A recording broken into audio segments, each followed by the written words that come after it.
Hey guys, and welcome back. In this video, we are going to see how to convert a PDF into a PPT, that is a PowerPoint presentation. In the last video, I have showed how to convert a PowerPoint presentation to PDF, and in this video, we are going to do the opposite. We will create the PPT from the PDF, and then we will see if the original text formattings, images, icons, and the tables are retained in the PPT or not. So let's move to the first method. Open your browser and search for convert PDF to PPT. And then you can just open up this link, which is from ilovepdf.com.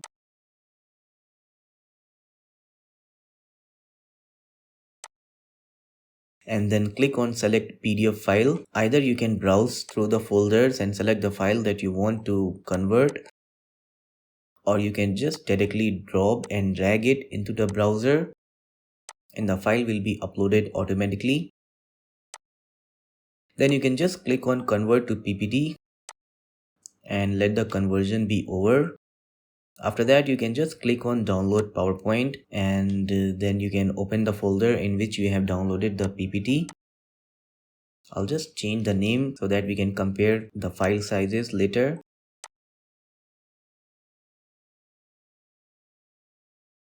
Alright, so this is the first method of the conversion. Now the second method is by using Adobe Acrobat, since I have installed it on my computer. So I'll just open the PDF using my Adobe Acrobat and then click on File. Then hover over Save as Others, and then from here you can just click on Microsoft PowerPoint presentation.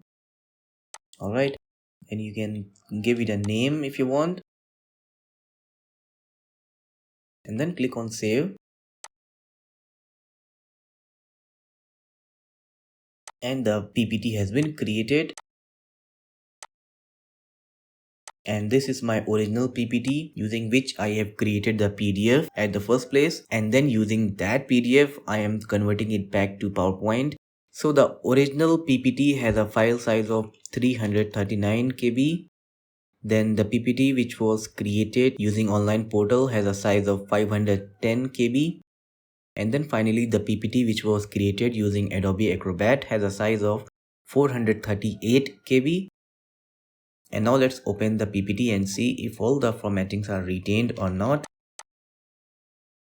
And you can see the images are there, and we have the charts.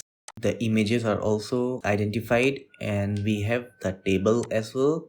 So that means all the text formattings and all the items that were present in the original PowerPoint presentation have been retained even after the conversion to PDF and then back from PDF to PPT. So I hope this video helped you. I'm going to see you in the next video. Thanks for watching.